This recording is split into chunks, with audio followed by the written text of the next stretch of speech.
আমাকে একজন বলেছিল, হুজুর আপনারা আলেমেরা তো সবাই ডালে তেলে এক হয়ে গেছেন। আমি বলে কেন?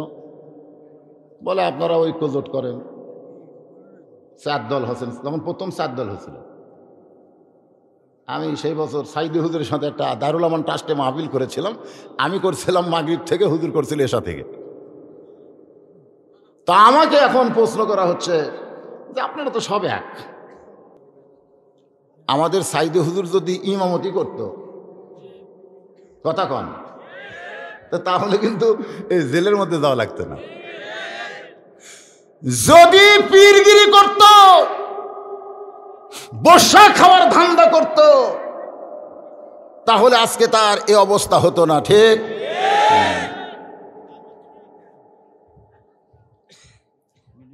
নবীর প্রতি সালাম করো,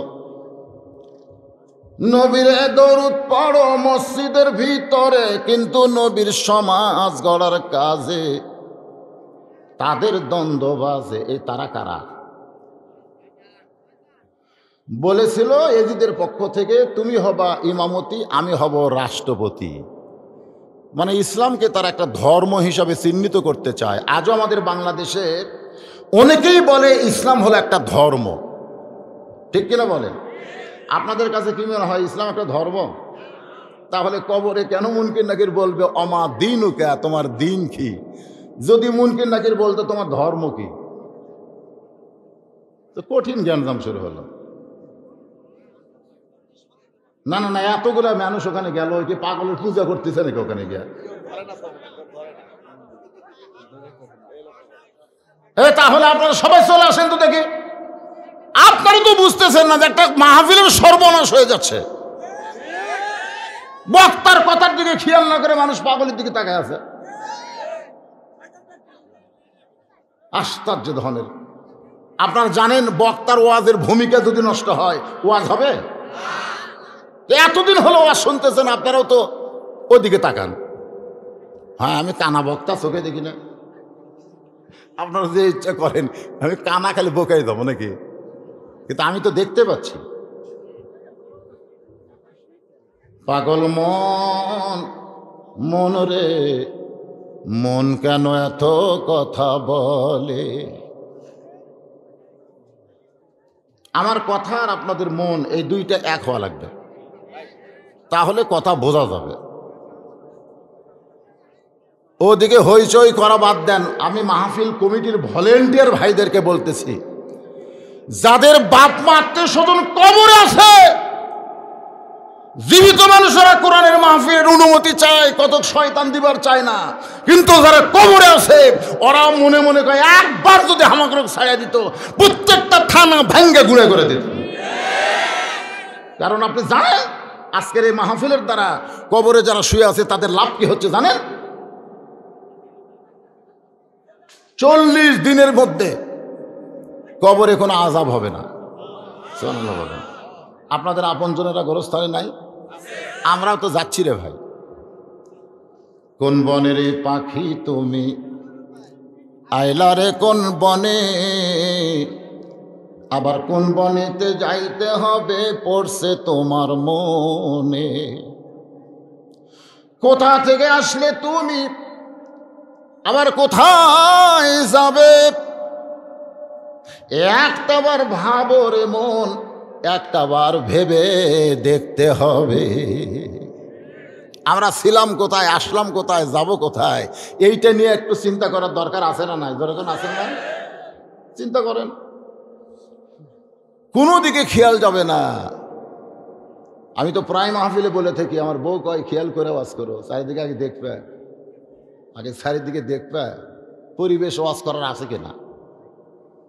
আমি বললাম কি দেখবো? কয় পুলিশের গাড়ি, র্যাবের গাড়ি, বর্তমান সরকার দলীয় কোনো ক্যাডার যদি মঞ্চে থাকে তাহলে তেলতেলা ওয়াজ করবে। আমি বললাম তেলতেলা কেন? বলে তেলতেলা ওয়াজ করলে কোনো সমস্যা নেই। আমি বললাম যদি তেলতেলা না করি, কোরআন হাদিসের হক কথা যদি বলবার চাই, আমার বউ চুমকাটা কয় পুলিশ ধরবে, র্যাব ধরবে। আমি বললাম র্যাব পুলিশের ধরা তুমি করতে পারো, কিন্তু একজন আলেম করে না, কারণ প্রত্যেক ধাপে ধাপে আজরাইল ধরার চিন্তায় আছে। ধরে কোন কথা ঠিক কিনা? দরকার চিন্তা যদি আমাদের কলিজায় থাকতো, আজকের মাহফিল আমাদের জীবনের শেষ মাহফিল মনে করা লাগবে। বক্তারও শেষ, শ্রোতাদেরও। বক্তা মনোজ করবে যে আমার ওয়াজ আজকে শেষ, এরপর হয়তো হক কথা বলার সময় আল্লাহ আমাকে নাও দিতে পারে। জোরে কোন কথা ঠিক কিনা? আর শ্রোতাদেরও নিয়ত করা দরকার, আজকে আমার ওয়াজ শোনা শেষ, আর হয়তো আমার হায়াত নাই। তাহলে এই পাগল কি আসমানও থেকে আছে? আপনাদের এলাকারই পাগল। আসেন, আর কোনো ভূমিকা টমিকা না, সরাসরি ইন্নামাল মুমিনুনা আল্লাযীনা, আল্লাহ করে প্রশ্ন করে বলতেছেন মুমিন কারা? পাইকারি হারে সকলে যদি মুমিন হতো, তাহলে মুনাফিক আবার কে হবে? মুমিন মুনাফিক। সাহাবীরা বললেন, ইয়া রাসূলুল্লাহ, মুনাফিক জাহান্নামের নিচে থাকবে, এই মুনাফিক কোন দলের মধ্যে আবাদ হবে? আল্লাহ রাসূল বললেন, ইহুদির মধ্যে কোনো মুনাফিক নাই, খ্রিস্টানদের মধ্যে কোনো মুনাফিক নাই, হিন্দু বৌদ্ধদের মধ্যে কোনো মুনাফিক নাই। মুনাফিকের আবাদ হবে মুসলমানের ভিতরে। যেই কইছে বাবা। প্রত্যেকটা সাহাবী বলে, ইয়া রাসূলুল্লাহ, আমরা কি মুনাফিক হইছি না আমরা মুসলমান আছি? আমরা কি মুনাফিক না মুসলমান? আল্লাহ তাআলা সঙ্গে সঙ্গে কোরআনে আয়াত নাজিল করলেন, আমিনান নাসি মাইয়াকুলু আমান্না বিল্লাহি ওয়া বিল ইয়াউমিল আখিরি ওয়া মা হুম বিমুমিনিন। মাথায় টুপি, মুখে দাড়ি, পরনে জুব্বা, 5 ওয়াক্ত নামাজ সামনে কাতারে পড়ে। আবু বকর রাদিয়াল্লাহু পায়ের সাথে গোড়ালি মিল করে নামাজে দাঁড়ায়, তাও সামনে কাতারে ইমাম হলো আমাদের নবী। এটা কি জাতা কথা? উবাই ইবনে খলফ ওর নাম। যখন আল্লাহ আয়াত নাজিল করলো, ইয়া আইয়ুহান নাবিয়্যু হারজিল মুমিনিনা আলাল কিতাল, হে রাসূল, শুধু মুমিনদের নিয়ে জামাতে নামাজ পড়লে হবে না, জামাতবদ্ধভাবে অন্যায়ের বিরুদ্ধচারণ করা লাগবে। খালি জামাতে নামাজ পড়বে, জামাতবদ্ধভাবে অন্যায়ের বিরুদ্ধে অস্ত্র ধরতে হবে। যদি এইটা না করেন, যেই মক্কা থেকে হিজরত করে মদিনায় এসেছেন, ওই মক্কার কাফেররা কিন্তু বসে নাই। কারণ মুসলমান কোথায় কি করতেছে ওইটা বিশ্বের সমস্ত কাফের তদন্ত করে। আমেরিকা, রাশিয়া, ব্রিটেন, ফ্রান্স কি করে ওইটা আমরা চিন্তা করি না, কিন্তু আমরা কি করি এইটা কাফেররা কিন্তু। বাংলাদেশের কোন দল ইসলামের পক্ষে, কোন দলের দ্বারা বাংলার আকাশে কোরআনের পতাকা পথ করে উঠবে, এটা বাংলার মুসলমান না জানলেও কাফেররা কিন্তু জানে। জোরে কোন কথা ঠিক কিনা? প্রশ্ন করে, হুজুর এত ইসলামী দল, আসল দল কোনটা? এত ইসলামী দল, এর মধ্যে আসল দল কোনটা? আমি বললাম, তোর চোখত কি আঙ্গুল দিয়ে দেখা দেওয়া লাগবে? ঘুরতে দিয়ে দেখায়। হুজুর রাগ করেন কেন, একটু বুঝিয়ে দেন। আমি বললাম, পাগল, যে ইসলামী দলের উপর সবচাইতে বেশি নির্যাতন হবে বাতিলের দ্বারা, বুঝবে আসল তারা। এরপরেও নাম বলা লাগবে, এরই নাম হলে অ্যাঙ্গেল। বুঝা বললে বুঝ পাতা, না বুঝলে তেজ পাতা। তাহিরি কইছে। আল্লাহর বান্দারা মনোযোগ দেন। হুসাইন রাদিয়াল্লাহু বললেন, আমার নানা যদি শুধু বিশ্বনবী হইতো, তাহলে মক্কা থেকে মদিনায় হিজরত করা লাগতো না। আমার নানা যদি শুধু বিশ্বনবী হইতো, তাহলে বদরের যুদ্ধে নানা পরনের জুব্বা খুলে মাথায় হেলমেট পরতেন না। আমার নানা যদি শুধু বিশ্বনবী হইতো, তাহলে নানারে মদিনার প্রেসিডেন্ট হওয়া লাগতো না। আমার বাবা বিশ্ব আলেম, কথা আমার নানাই কইছে। হযরত আলী যে পৃথিবীর সবচাইতে বড় আলেম, আল্লাহ রাসূল কি বলেছেন? আনা মাদিনাতুল ইলমে ওয়া আলিউ বাবুহা, আমি হচ্ছে এলেমের শহর, আলী হচ্ছে তার দরওয়াজা। জোরে কোন সুবহানাল্লাহ। মানে রাসূলের ভিতরে যত এলেম আছে সমস্ত এলেম হযরত আলীর মাধ্যমে প্রকাশ পাবে। ইনার চাইতে বড় আলেম পৃথিবীতে কে আছে? এ কথা তোমরা ঠিকই কইছে যে তোমার বাবা বিশ্ব আলেম, ঠিকই আছে, কিন্তু বিশ্ববীর সাইদি হুজুর খেলে আলেম ছিল না, এর সঙ্গে বীর ছিল, এই জন্যই তো ধরা খেল। আজও বাংলাদেশে অনেক আল্লামা আছে বাতিলের সঙ্গে হাত মিশা তারা দুনিয়ার ফায়দা লুটতেছে। জোরে কোন কথা ঠিক কিনা? এত বড় আলেম, আলেম তো সবচাইতে বড় শয়তান ছিল। আবু জেহেল কিন্তু মূর্খ ছিল না, তার নাম হচ্ছে আবুল, একটাও না আবুল হাকামও না, আবু জেহেলও না, ওর মূল হচ্ছে উমর ইবনুল হিসাম। আবু জেহেলের আসল নাম হলো উমর ইবনুল। সবসময় রাসূল দুই উমরকে নিয়ে দোয়া করতো, আল্লাহ এই দুইটা উমর যদি খালি ইসলামের পক্ষে আসে, একটা হলো সবচাইতে বড় নেতা আর একটা হলো সবচাইতে বড় ক্যাডার। আজকে বাংলাদেশে নেতা আর ক্যাডার এই দুই ধরনের কিন্তু সর্বনাশ করতেছে। তোর এখন কথা ঠিক। এখন বড় নেতার নাম কি?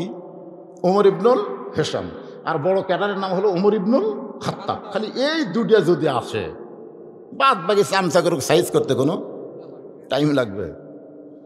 কিন্তু আল্লাহ তাআলা ক্যাডারও কবুল করলো, কিন্তু নেতা করলো না। আল্লাহ নবী গভীর রাত্রে বলে, মাবুদ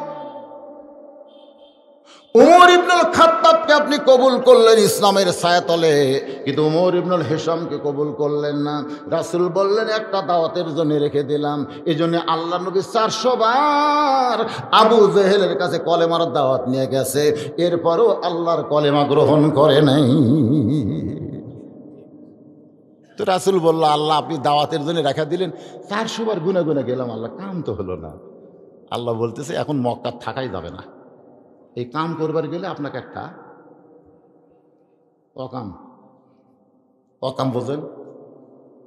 গভীর রাত্রে ওরা মনে করবে আপনি চোরের মতন গেছেন, কিন্তু আমার হুকুম পালন করেছেন। সুবহানাল্লাহ বলেন। খালি কাম করার জন্য আল্লাহ রাসূল মক্কা থেকে মদিনাতে আসলেন। মদিনাতে আসার পরে সর্বপ্রথম রাসূল বলে, আল্লাহ আমি কি করব? হিজরত করে মদিনায় আসলাম, আমি করবো কি? আল্লাহ বলতে তো আমার জন্য একটা ঘর বানান। কি করা লাগবে? ঘরের মধ্যে দেই।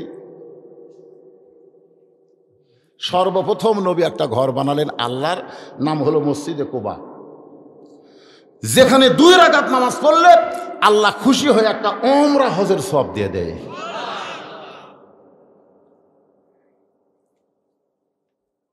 কি করা লাগবে? একজন আযান দিবে, ইন্নামাল মুমিনুনা আল্লাযীনা, দেখেন খেয়াল করে, ইজা যুকিরাল্লাহ ওয়াজিলাত কুলুবুহুম, সবচাইতে বড় জিকির হলো আযান দেওয়া। এই আযান শোনার পরে যাদের অন্তর কাঁপে না, মসজিদের মধ্যে আসে না, তারা কোনোদিন মুমিন হতে পারে না। জোরে কোন কথা ঠিক কিনা? এই জন্যই তো রাসূল বলেছে, লা সালাতা লা ঈমানা, তার নামাজ নাই ওই আবার কিসের মুসলমান হয়? ইমাম মালিক বলেছেন, কোনো বেনামাজি যদি মারা যায়, ইচ্ছা করে নামাজ পড়ে নাই, মারা গেছে, ইচ্ছা করে নামাজ পড়ে নাই, মারা গেছে, ওই ব্যক্তির জন্য কোনো নামাজিরা যদি জানাজা পড়বার যায়, তার আমল নামায় 1 হোক বা পরিমাণ পাপ হবে। কথার দিকে খেয়াল করেন ভাইরে, খালি তো জানাজা সমানই করতেছেন, যাই মরতেছি তাই চলো যাই, চলো যাই, 1 হোক বা পরিমাণ পাপ হবে কোন বেনামাজির জানাজায় নামাজি দাঁড়ালে। সাহাবীরা বললেন, হুজুর 1 হোক বা মানে কি? বলে উহুদ পাহাড় সমান। তো বলে তাহলে বেনামাজি বললে আমরা কি করব? ইমাম মালিক বললেন, রাস্তায় যদি কুত্তা মরে তোমরা কি করো? কুত্তাও যা, বেনামাজিও তাই। বরং আল্লাহ বলেছেন, সুম্মা রাদাদনাহু আসফালা, কুকুর শুয়োরের চাইতো এরা জঘন্য। তো রাস্তায় যদি মরে কি করব? রাস্তা দিয়ে মানুষ চলাচল করে, এখন কুত্তা মরে পচে যাবে, এই দুর্গন্ধ থেকে বাঁচার জন্য কুত্তাকে পোঁতা লাগবে। আমাদের বগুড়ার ভাষা হলো পোঁতা, আপনাদের ভাষা কি? ও গাড়িয়া থোয়া লাগবে, গাড়িয়া থোয়া লাগবে। তোমরা কি কুকুরে গোসল করাবা কয় না, কুকুরকে তোমরা কাপড়ের কাপড় পরাবা কয় না, কুকুরকে তোমরা খাটনি তুলবা কয় না, তো কি করবা? তাই পায়ে দড়ি বাঁধতে কোনো মতে লাখ ধরে দড়ি বাঁধতে সে হাত আবার স্যাবলন দিয়ে ধোয়া লেগেছে। আপনি কুত্তা লড়াও তা বেনামাজি লড়াও তাই একই লড়া, স্যাবলন দিয়ে হাত ধরে ধুয়ে ওই দড়ি টাইনে নিয়ে যাওয়া লাগবি, নিয়ে যায় কোনো গোরস্থানে নয় রে, কোনো গোরস্থানে নয়। গোরস্থানের পানি, গোরস্থানের আগাছা যেখানে পড়ে থাকে ওই জায়গার মধ্যে পুঁতিয়া থোয়া লাগবে, পুঁতিয়া থোয়া লাগবে। ইমাম মালিক বলে সবচাইতে ভালো একজন ইমাম, তিনি বললেন একটা বেনামাজিকে নামাজিরা যদি পুঁতবার পারে জীবনেও আর নামাজের ওয়াজ করা লাগবে না। কারণ বেনামাজি বুঝলো নামাজেরা খেপছে, এরই নাম হলো খাড়া হওয়া, এরই নাম হলো খাড়া হওয়া। কুমুলিল্লাহি কানিতিন, হোসাইন রাদিয়াল্লাহু খাড়া হয়ে গেছে, ধরে কর সুবহানাল্লাহ। প্রস্তাব কিন্তু কম দেয়নি বড় পীর, কিন্তু পীরগিরি না করে খাড়া হলো কেন? প্রথম মসজিদ তৈরি হইল কুবা, সেখান থেকে মসজিদ নববী, আর সেখান থেকে জামাতে নামাজ কায়েম হলো। এমন সময় আল্লাহ তাআলা কোরআনের এই আয়াত নাজিল করলেন, ইয়া আইয়ুহান নাবিয়্যু হারজিল মুমিনিনা আলাল কিতাব। ওগো নবী, যে কোনো সময় মক্কার কাফিররা মদিনা আক্রমণ করবে, যে কোনো সময় আপনি দোয়া দিয়া, দরুদ দিয়া, নামাজ দিয়া, হজ দিয়া, যাকাত দিয়া, রোজা দিয়া আপনি মদিনা রক্ষা করতে পারবে। অনেকে বলতেছেন আমি নামাজ পড়ি না,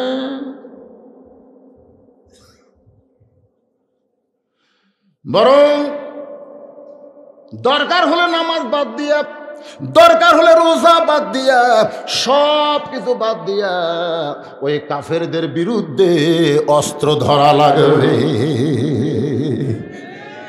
আপনারা বলেন তো বদরের যুদ্ধে কোন মাসে হয়েছে? ওজা থাকে। আজকে শোনেন বারে কি হলো রে, এরা দুইজন একটু মুরব্বী উঠছে, ছেলে উঠছে রে বাবা।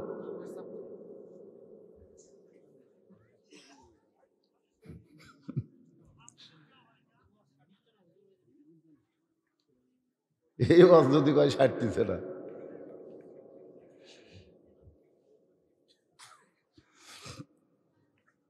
তো টুপিওয়ালা, দাড়িওয়ালা, জুব্বাওয়ালা আল্লাহ নবীর কাছে গিয়ে বলতেছি, ইয়া রাসূলুল্লাহ, এটা তো গন্ডগোলের আয়াত।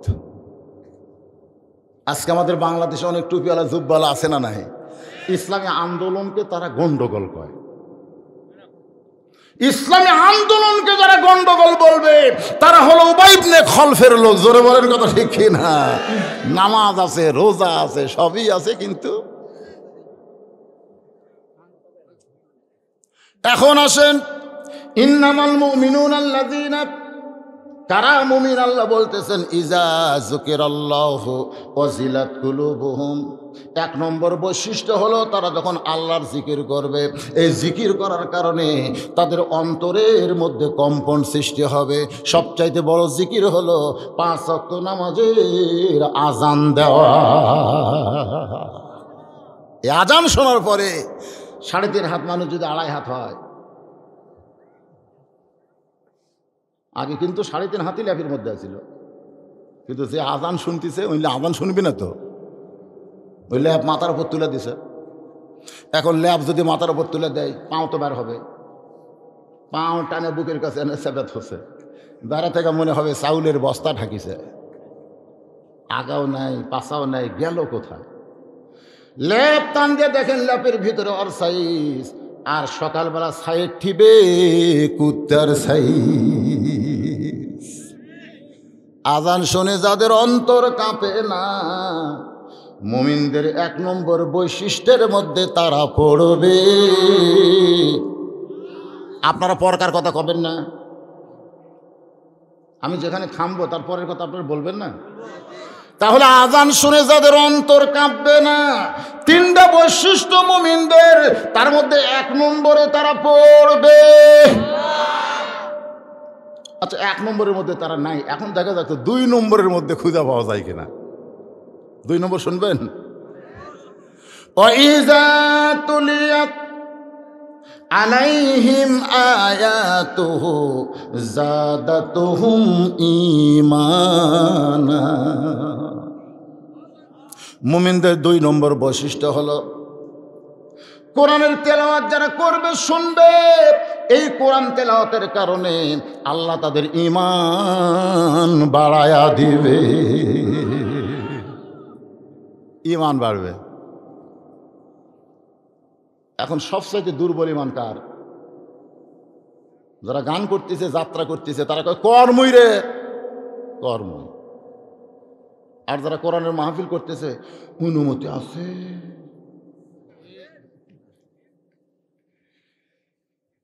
খালি একটা হাট বন্ধ করে দে, থানা ঘেরাও করবি, জোরে কর কথা ঠিক না? কি হাট বন্ধ করবো? হ্যাঁ, পুলিশের কবি দরকার নাই। কিন্তু কোরআনের মাহফিল বন্ধ করবার চাইলে এর কোনো প্রতিবাদ হয় না। কোরআনের মঞ্চ থেকে বক্তাকে গ্রেফতার হয় না, উঠতে দেয় না, জোরে বলেন কথা ঠিক না? আল্লাহ বলতেছেন 2 নম্বর বৈশিষ্ট্য, আগে শোনো। 2 নম্বর বৈশিষ্ট্য হলো এই কোরআনের তেলাওয়াত মানে কি? কোরআনের আলোচনা। অনেকে মনে করে তেলাওয়াত মানে কোরআন পড়া। গিরিশচন্দ্র সেন কোরআন পড়েছে, কোরআনের বাংলা অর্থ পর্যন্ত লেগেছে, কিন্তু মরার সময় রাম রাম করে মরে গেছে। এই বিজ্ঞাপন হাতে নিয়ে পড়তেছে, আপনি তো পড়তেছেন না। পড়া শেষ হলে আপনি বললেন, ভাইরে বিজ্ঞাপন তো পড়লে এটা কোন গ্রামের বিজ্ঞাপন? এখানে বক্তা কে কে আছে? তাই পড়ছি ঠিকই ভাই, কিন্তু আমি বুঝিনি রে। লোকজন বলবে, তাহলে পড়ে তো লাভ হলো কি? তুই যদি নাই বুঝিস, তুই পড়লি কে? বলবে কি বলবে না? একটা লোক পেপার পড়তেছে আর 2টা লোক সাইডে বসে আছে, কিছুক্ষণ পরে বলতেছে, ভাই পেপারের খবর কি? ওই পড়ছি ঠিকই ভাই, বুঝিনি রে। আপনারা বলেন তো, বিজ্ঞাপন মানুষ শুধু পড়ার নিয়তে পড়ে না বোঝার নিয়তে পড়ে? কথা বলা লাগবে। পেপার মানুষ কি শুধু পড়ার নিয়তে পড়ে না বোঝার নিয়তে পড়ে? বাংলা মানুষ পড়ার নিয়তে পড়ে না বোঝার নিয়তে পড়ে? ইংরেজি মানুষ বোঝার নিয়তে পড়ে না খালি পড়ার নিয়তে পড়ে? যত পড়া বাংলাদেশে আছে সমস্ত পড়া মানুষ বোঝার নিয়তে পড়ে। আর আল্লাহর কোরআন কেউ যখন পড়ে সে বলে আমি সওয়াবের নিয়তে পড়ি। শুধুমাত্র সওয়াবের নিয়তে কোরআন পড়া হলো সবচাইতে বড় গুনাহ। আবার উল্টা দিকে যান চান না, অন্য কিছু বোঝার নিয়তে না, খালি সওয়াবের নিয়তে, শুধুমাত্র সওয়াবের নিয়তে কোরআন পড়া হলো সবচাইতে, কথা কয় না কেন, উত্তম। বোঝেনি? শুধুমাত্র সওয়াবের নিয়তে। কিসের নিয়তে? যদি কেউ কোরআন পড়ে, এটা হলো সবচাইতে বড় পাপ। কারণ শুধুমাত্র সওয়াবের নিয়তে আল্লাহ কোরআন দেয়নি যে তোমরা কোরআন পড়ো, প্রতি অক্ষরে 10টা করে লেও। হায় হায় হায়, খতম। খতম মানে কি? শেষ। খাতামাল্লাহু আলা কুলুবিহিম, তোমার অন্তর শেষ। খতম মানে কি? শেষ। ওই কোরআন শেষ করছে। মনে কষ্ট নিয়েন না, একটু তাফসির মাহফিল নাম দিয়েছেন, একটু বোঝার দরকার আছে না? নাই জোরে কোন আছে না? ওই যে ওটা বসা করে না ভাই, তার অজাতা উঠতেছে, আল্লাহ বহুমূত্র বেরাম যেন দেয় আল্লাহ। তোমার কোরআন কেটায় হট করে কোরআনের মাহফিল থেকে অজাতা উঠবেন কেন?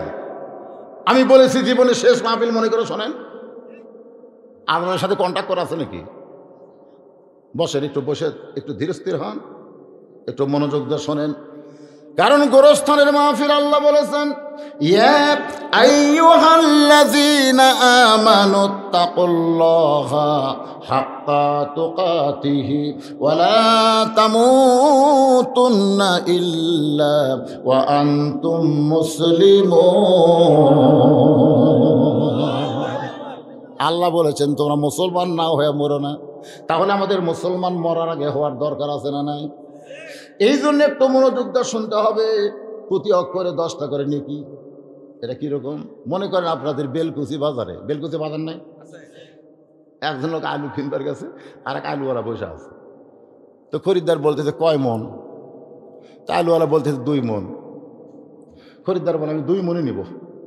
আলুওয়ালা কয় আলহামদুলিল্লাহ, তাহলে আর টেনশন নাই ভাই, লাও তো কেন লাফা দাও। আলু মাপা দেখে 2 মন 2 সের। খরিদ্দার বলতেছে আমি তো 2 মনই নেবো ভাই, 2 সের নেবো না। আলুওয়ালা বলতেছে 2 মন যদি নেও 2 সের ফাও, এই 2 সেরের আর দাম দেওয়া লাগবে না। খরিদ্দার চিন্তা করে প্রতিদিন আমার 1 সের করে লাগে, তার 2 সের ফাও দেয়, 2 দিন চলবে।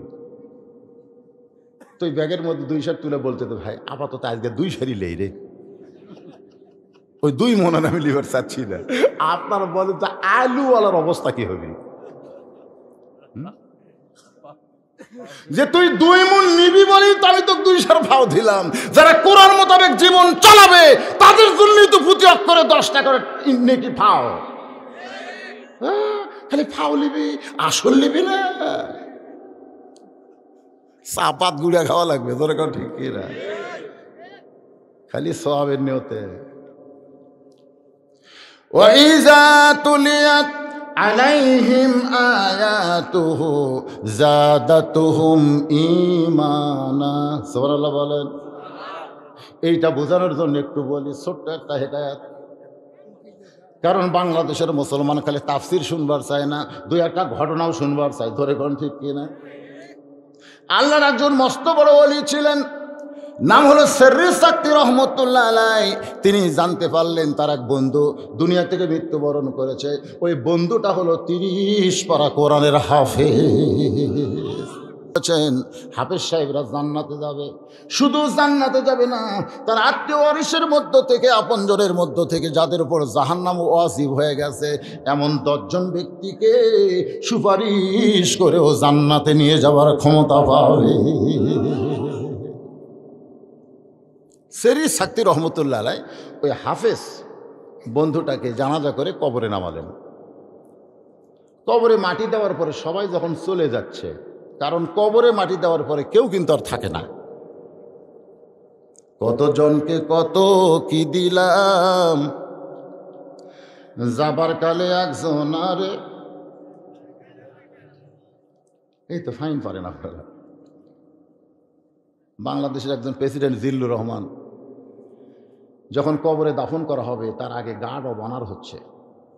একজন ঘোষক মাইক দিয়ে বলতেছে 5 স্তরের নিরাপত্তা আছে, 5 স্তরের। Army, RAB, BGP, police, Ansar বাহিনী, তোমরা কি প্রস্তুত? তখন এই রাইফেল ওপর দিকে তুলে ঠাস ঠাস ঠাস ঠাস করে গুলি হলো। মুনকির নাকির বলতেছে আল্লাহ, যে হারে নিরাপত্তা দেওয়া শুরু হলো, আমরা কি ফেরত যাবো? আপনাদের কি মনে হয় ফেরত যাবি? পাগলা কি কয়, 5টা স্তরে নিরাপত্তা আছে। এই জন্য খালি যদি মুসলমান হতো, বুঝলেন, আমি হিসাব করে গানটা হিসাব করে দিলাম, খালি সারা খ্রিস্টান না হয়ে যদি মুসলমান হতে এই গানের কারণে আল্লাহ জান্নাত দিত। কিন্তু না, খ্রিস্টান হয়ে মরতে পারে। কত জনকে কত কি দিলাম, যাবার কালে একজন আরো দেখা না পাইলাম। ও আমার সাদের মালা যাইরে ছিঁড়ে, রইব না আর বেশি দিন তোদের মাজারে। ডাক দিয়াছেন দয়াল এন্ডু কিশোর কছে, কারণ ওরা আল্লাহ কয় না, কিন্তু আমরা মুসলমান কি দয়াল? ওই যে কতগুলো কয় না, আমার দয়াল বাবার দরবারেতে কেউ ফিরে না খালি হাতে। আমরা যারা মুসলমান তারা কোনোদিন দয়াল বাবা দয়ালের কাছে সাহায্য চাবো না, আমরা সাহায্য চাবো ইয়াকা নাবুদু ওয়া ইয়াকা নাস্তাঈন। তাহলে সবাই বলবেন ডাক দিয়েছেন দয়াল লয়, ডাক দিয়েছেন আল্লাহ আমারে, রইব না আর বেশি দিন তোদের মাজারে। চলতে পথে, এই যে যাওয়া আসার মধ্যে কয়দিন, চলতে পথে 2 দিন থামিলাম, চলতে পথে 2 দিন থামিলাম, মাত্র 2 দিন। আর এরই মধ্যে 4 তলা 5 তলা 7 তলা হয়ে গেছে। হুজুর ওই যে রাস্তা দিয়ে আসলেন না, ওই রাস্তার কোনার যে 3 তলা ওটা আমার।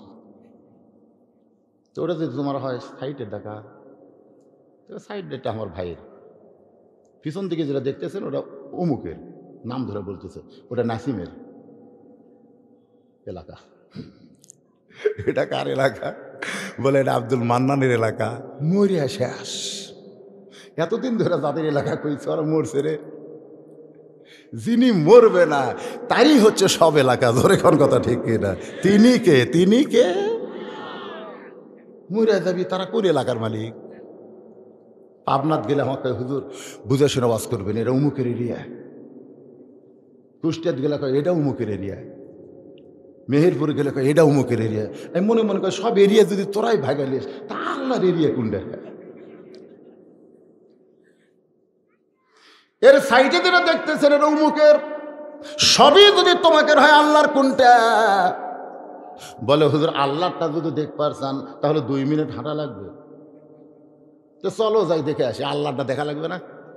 মসজিদের সামনে যা বলতে যে হুজুর এখানে আল্লাহর কিছুই ছিল না, এই 9 শতক আমার চাচা আল্লাহ দান করছে। আর আমরা টাকা দিয়ে হুজুর কম কষ্ট লয়, 10 থেকে টাকা চাইলিয়ে আমরা আল্লাহর ঘর বানা দিছি। ফেরেশতা বলে মাবুদ এই দেশের নাম কি? যেই দেশে তোমার কিছুই নাই, যেই দেশে ছায়া চিন্তা তোমার ঘর করা লাগে, এই দেশের নাম কি? আল্লাহ কয় দেশের নাম হলো বাংলাদেশ। ওই দেশে আমি আল্লাহর চাইতে গরিব কেউ না। সুবহানাল্লাহ। আল্লাহর চাইতে গরিব কেউ নেই। সুবহানাল্লাহ।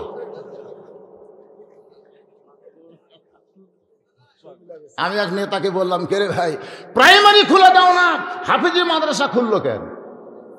হাই স্কুল খুলে না, কওমি মাদ্রাসা খুললো কেন? তো কয় হুজুর করোনা। তো করোনা হয়ে প্রাইমারির বাচ্চারা মরবি, হাফিজের গুলো মরবি না? নেতা কয় হুজুর এই চিন্তা তো আমরা করিনি। তাহলে খুলে দিলি কে সেটা কর। প্রাইমারির করোনা হবে আর হাফিজে মাদ্রাসার গুলো হবে না, কারণ কি? তখন নেতা বলছে হুজুর আমরা তো ওই দল করি। কারণটা বললে তো ওই দলের বিরুদ্ধে যায়। আমি বললাম আচ্ছা কারণটা কো, আমি কাহু কমো না। আজকে এতগুলো মানুষের সামনে বলে দিচ্ছি, কারণ কতগুলো জিনিস গোপন রাখাও পাপ। বলতে তো হুজুর প্রাইমারি শিক্ষা হলো একদম বাগডম ঘোড়াডম সাজে, ঢাক ঢোলক ঝাঁঝর বাজে। এই মিথ্যা শিক্ষা যারা করে, পেশাব করে কোনোদিন পানি লাই না, অজু করে না, ওদেরকে করোনা ধরবে। কিন্তু হাফেজে মাদ্রাসার বাচ্চারা আল্লাহর কোরআন পড়ে, ওযু করে, শরীর পবিত্র রাখে, ওদের করোনা কোনোদিন ধরবে না। আমি নেতার হাত চেপে ধরে বললাম ভাই এ পর্যন্ত বাংলাদেশে 10 লক্ষ বেশি ছাত্ররা কওমি হাফিজি মাদ্রাসায় পড়তেছে। আজকে 4টা মাস হয়ে গেল, এখন পর্যন্ত করোনায় একটা বাচ্চাও মরল না।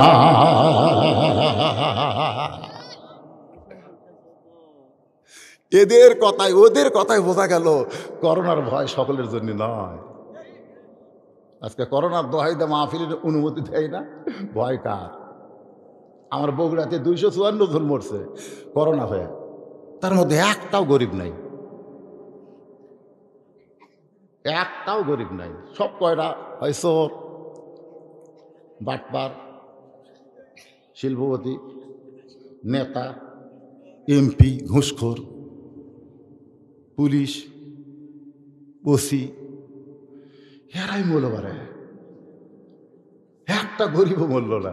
এদের আমি আল্লাহ করোনা আরো কিছুদিন থাক আল্লাহ, কারণ এ তো সবাইকে ধরতেছে না, জায়গা মতো ধরতেছে, আজরাইলের মতন ধরে করতে পারে। ওয়াইজা তুলিয়াত আলাইহিম আয়াতুহু যাদাতুহুম ঈমানা। এটা বোঝানোর জন্য বলতেছি, সেরি সাক্তি রহমতুল্লাহ আলাইহি বন্ধু হাফেজ সাহেবের কবরে মাটি দিয়ে সবাই যখন চলে গেছে, এমন সময় যাবার পারেন না, একটুখানি কবরের দিকে তাকায় আছে, একটুখানি কবরের দিকে তাকায় আছে।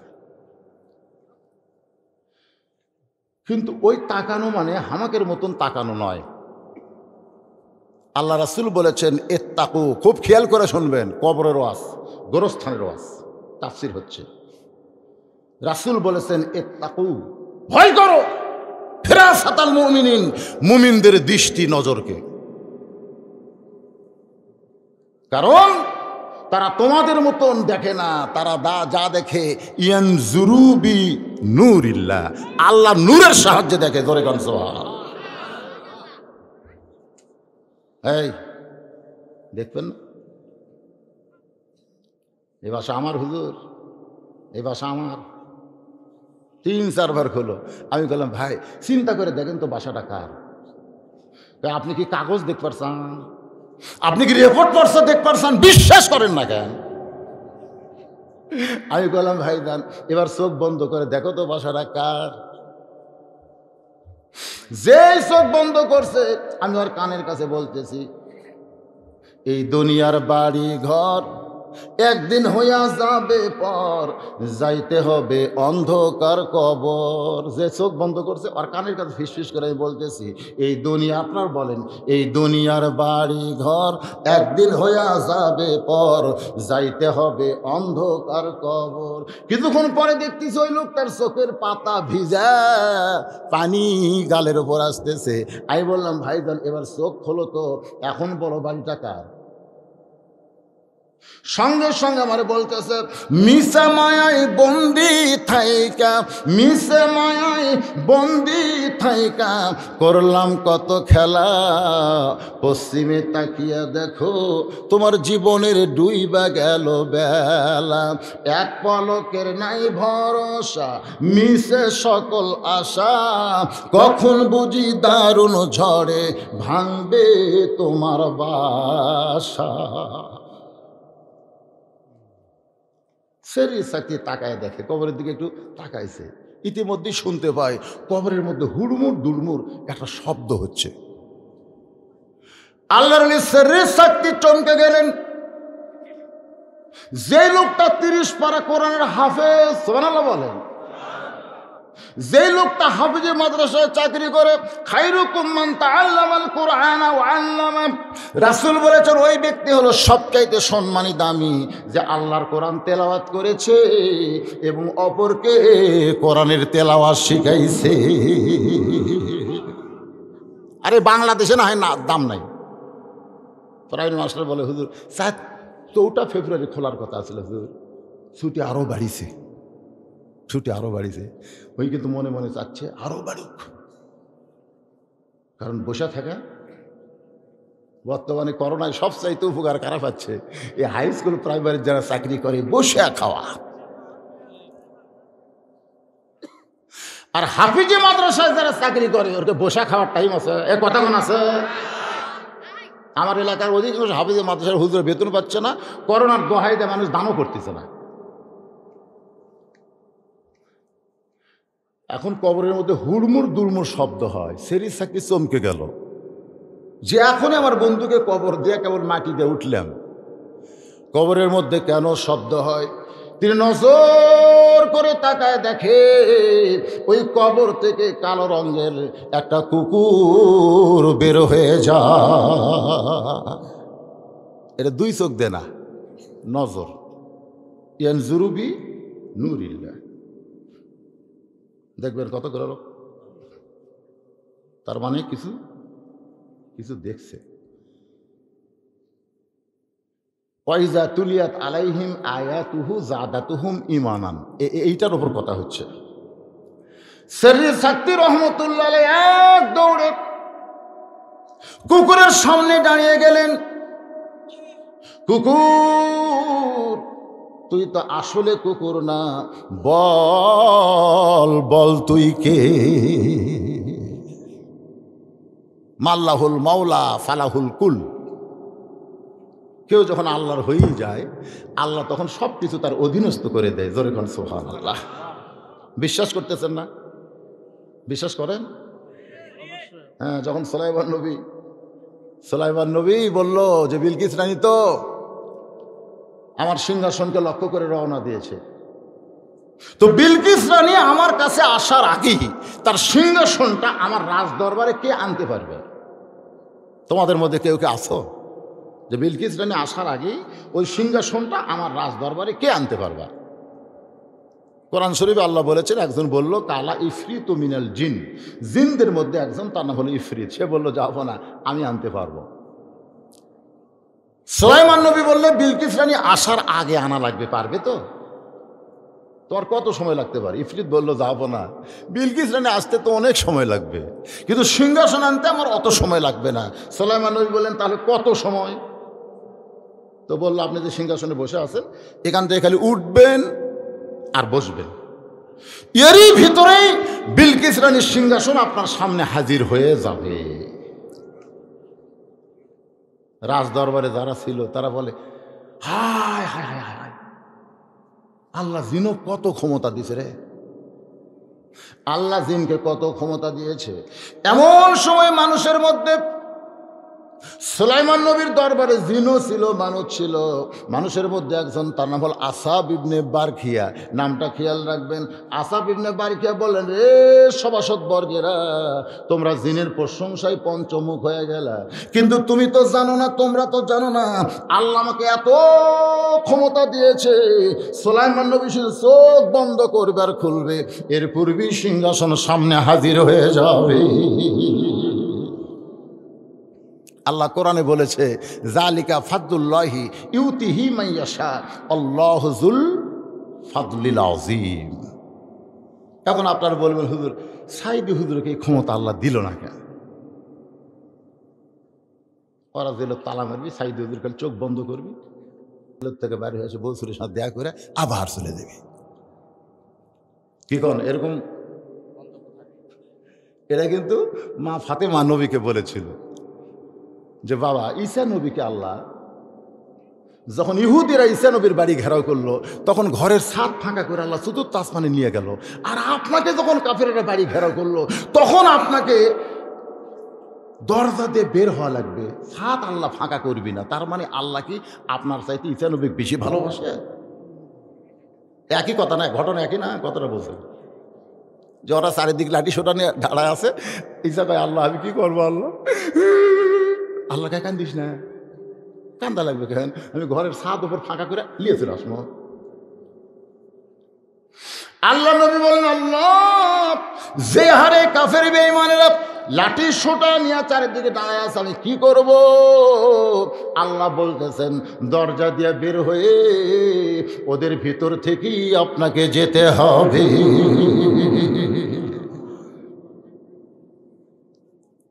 নবী বললেন আল্লাহ আমার তো শক্তি নাই। আল্লাহ বলেন আপনার নাই, কিন্তু আপনার উপর যেটা নাজিল করেছি তার নাই। এই সেই কোরআন, ওয়াইযা তুলিয়াত আলাইহিম আয়াতুহু যাদাতুহুম ঈমানা। একটু মনোযোগ দিয়ে শুনবেন। সেরি সাক্তি রহমতুল্লাহ আলাইহি ওই কুকুরের সামনে দাঁড়িয়ে বললেন, কুকুর তুই তো আসলেই কুকুর না, বল বল তুই কে? সঙ্গে সঙ্গে আল্লাহ কুকুরের জবান খুলে দিয়েছে। কুকুর বলতেছে আল্লাহর ওলি আপনার কান ভালো, এই জন্য কবরের শব্দ শুনতে পেয়েছেন, আপনার চোখ ভালো, এই জন্য আমি কবর থেকে বের হয়েছি, আপনি দেখতে পাইছে। আপনার কানও ভালো, চোখও ভালো, কিন্তু বাদ বাকি যারা আপনার হাফেজ সাহেবকে দাফন করলো এদের কানও নেই, চোখও নেই। বহুদিন আপনার আমার ওয়াজ শুনছেন, শোনেন নাই? শোনেন না? আজকে একটু চোখ খোলার ওয়াজ শোনেন। নাকি মনে করতেছে করে ফাতেমার একটা টান মারবি, খাতিদের একটা টান মারবি, মা বোনের আসতে এক ছেলে আমার কাছে হুজুর হাসান হোসেনের ওয়াজ শুনবি, এইগুলা না করে আরে সেগুলা বিজ্ঞাপনত লেখা ছিল ওয়াজ মাহফিল, আর আজকে লেখা আছে তাফসির মাহফিল। আমার কথা কি বুঝতেছে? যারকে কান খারাপ চোখ খারাপ চলে যান, চলে যান। কারণ 5 কানা একত্র হয়ে যে হাতি দেখছে, কিন্তু হাতির বর্ণনা কোনো কানাও দেওয়ার পারেনি। যে পাও ধরছে কয় হাতি থমের মতন, যে কান ধরছে কয় হাতি কুলের মতন, যে হাতির গাও থাপ দিছে কয় হাতিরও পাহাড়ের মতন রে, যে হাতির লেজ ধরছে হাতি হলো দড়ির মতন। আজকে কি আপনার কানা হবে? একটু চোখটা খোলেন। ওয়াইযা তুলিয়াত আলাইহিম আয়াতুহু যাদাতুহুম ঈমানা, এমন একটা কোরআন থেকে আপনাদের তেলাওয়াত করা হচ্ছে যার কারণে আল্লাহ ঈমান বাড়ায় দিবে। জোরে কোন কি বাড়াবে? ঈমান বাড়তে গেলে আমাদের করণীয় কি, এইটা একটু মনোযোগ দিয়ে শুনবেন। আমার মা বোনেরা যারা পর্দার অন্তরালে বসে আছেন, ওদের আবার ধৈর্য কম। এখন রাত কিন্তু অনেক বেজে গেল। এই মা বোনদের জন্য প্রত্যেকটা মাহফিলে আমি 4টা মিনিট 5টা মিনিট করে ওয়াজ করি। আজকে আপনাকে একটু ব্রেক দিয়ে এই মা বোনদের আমি 5টা মিনিট একটু ওয়াজ করবো। অসুবিধা আছে? কারণ মায়েরা যদি ভালো হয় আমাকেরই তো শান্তি। এশার নামাজ পড়ে আমরা দুটো গ্রামগঞ্জের লোক 2বার ভাত খাই। একটা হলো জোহরের নামাজ না পড়লে আমরা দুপুরের ভাত খাই না, এশার নামাজ না পড়লে আমরা রাতের ভাত খাই না। জোরের কথা ঠিক কিনা? এশার নামাজ পড়ে বাড়ির যে বউ করছেন, প্রধানমন্ত্রী বলতেছেন, কে গো খিদে লাগছে খাবার দাও। বউ বলতেছে ইন্নাল্লাহ মা'আস সাবিরিন, ধৈর্যশীলদের সঙ্গে আল্লাহ আছে। অত খাম করেন কেন? তো স্বামী বলতেছে কি ভাত তরকারি পাক হয়নি, হয়েছে তো দেও, 8 ঘন্টা ধৈর্য ধরো।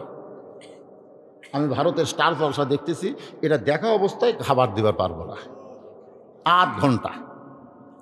স্বামী এখন চোখ বন্ধ করে চিন্তা করে, বর্তমান মেয়েরাই প্রধানমন্ত্রী, কি দরকার গন্ডগোল করা, কি দরকার? 8 ঘন্টায় তো ধৈর্য ধরি। ঘরের মধ্যে ধৈর্য ধরতেছে আর ইন্নালিল্লাহ পড়তেছে।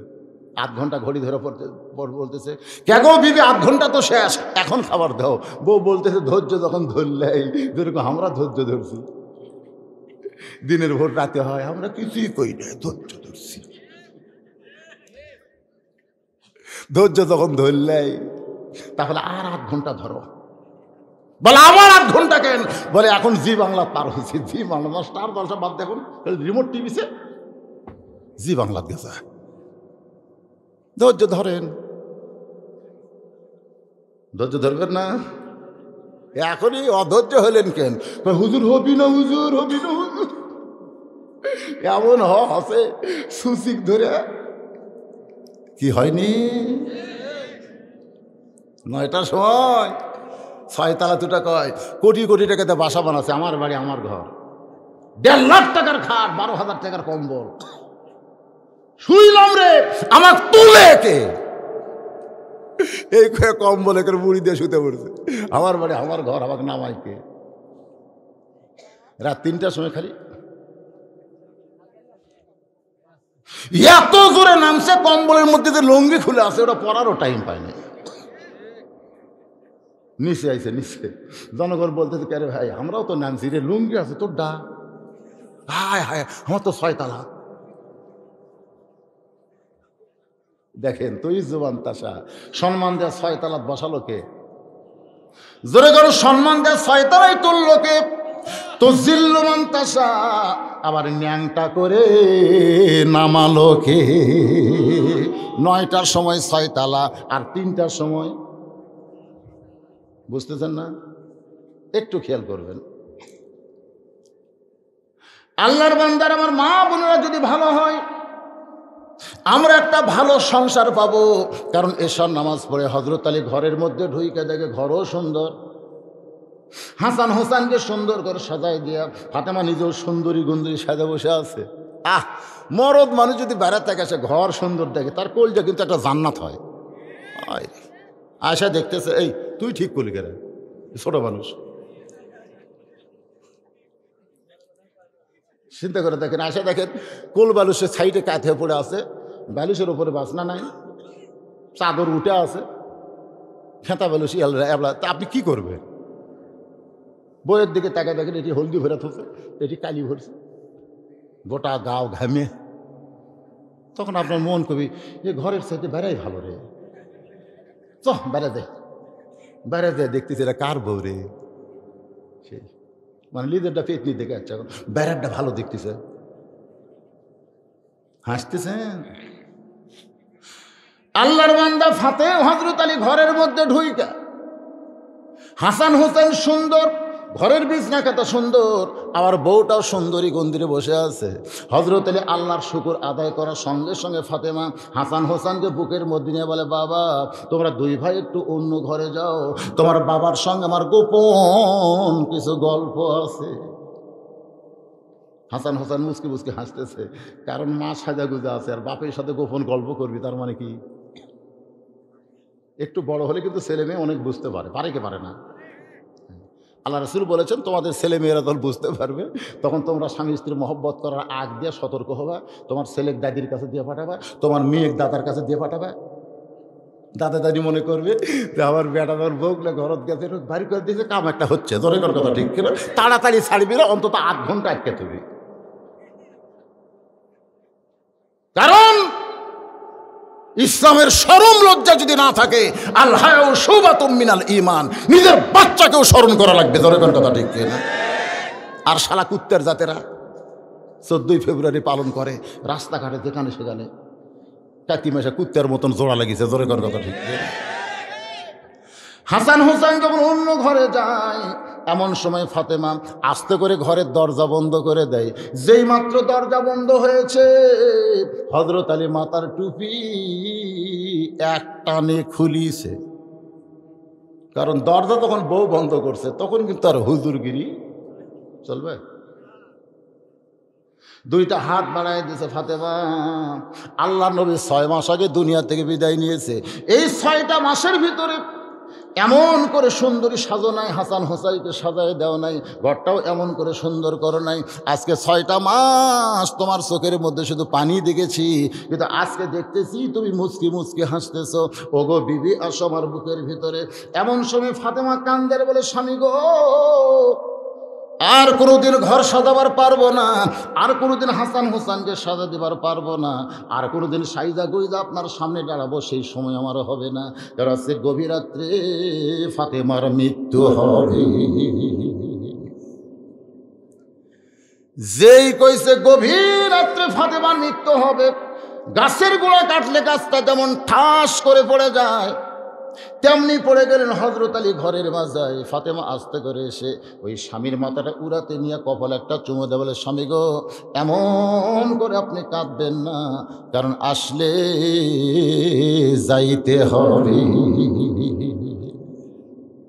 আসলে দেখছেন, যিনি গভীর রাত্রে মৃত্যুবরণ করবেন, তিনি তার স্বামীকে বুঝাইতেছেন, কান্দেন না, কান্দেন না, পৃথিবীর শ্রেষ্ঠ আলেম, আপনি কেন কাঁদতেছেন? কারণ আসলে যাইতে হবে। এই বিশ্বাস প্রত্যেকটা মুসলমানের কলিজায় আছে। যদি থাকে, মাস্তানি করতে পারবেন না। আমার চিনিস মাস্তান, সকাল 10টায় তোর হাত পা ভাঙমরে, চিনিস আমি কার দল করি? এমন হুমকি মারছে গরিব মানুষ। সন্ধ্যার সময় বাড়িতে কান্দিছে, বউ কয় কান্দো কেন? বলে সকাল 10টা, অমুকে আমার হাত পা ভাঙবে গো। বউ কয় দেশকে মগের মূল্য, তোমার হাত পা ভাঙবার চালো, তুমি কান্দবে? চেয়ারম্যান আছে, মেম্বার আছে, তাদের কাছে বিচার দাও। স্বামী খালি মুসকে মুসকে হাসে। বউ কয় হাসো কেন, এখনই কানলে হাসো কেন? বল তুই বজলুর রশিদের ওয়াজ শুনিস নি? বজলুর রশিদ কি ওয়াজ করছে? বাংলাদেশের মধ্যে একটাই বক্তা বজলুর রশিদ, অ্যাঙ্গেলে সব কিছু কয়, কিন্তু অনেকে বুঝবার পারে, অনেকে পারে না। বলে কি কইছে? বলে ওই যে 6 বছর আমের বাগান, জ্যৈষ্ঠ মাসে গিয়ে দেখছে আম পাকছে কিনা। পাক আম দেখতে যায়, দেখে এক ছেলে গাছের ডালে বসে আম পাড়তিছে আর ব্যাগের মধ্যে তুলতেছে। বাগানের মালিক, আমি খাইনি, বাড়ির কেউ খাইনি, তুই আমার কাছে আম পাড়তেছিস, তোর বাপকে গিয়ে বিচার দেবো রে। ছেলে খালি মুসকে মুসকে হাসে। বাগানের মালিক বলে, হাসিস কেন? বলে বাপকে কোথায় গিয়ে খুঁজবেন? আপনি যে বলতেছেন বাপকে গিয়ে বিচার দেবো, বাপের কাছে যাওয়া লাগবে না। ওই তাকায় দেখো আর বাপ খালি বস্তা ভরাচ্ছে গাছের নিচে বসে, বলে আল্লাহ বিচার দেবো কার কাছে? বেটাও চোর, বাপও চোর। আজকে বাংলাদেশের অবস্থা কি? বিচার দিবেন কার কাছে? স্বামী ভাসতেছে আর বলতেছে, বিবি রে, চেয়ারম্যানকে বিচার দিবার বলিস, ম্যামকে বিচার দিবার বলিস। যেই বেটা আমার সকাল 10টায় হাত পাও ভাঙবে, ও চেয়ারম্যানেরই চামছে। তো বউ বলে, তাহলে কান্দেন কার কাছে? স্বামী বলতেছে, যার কেউ নাই।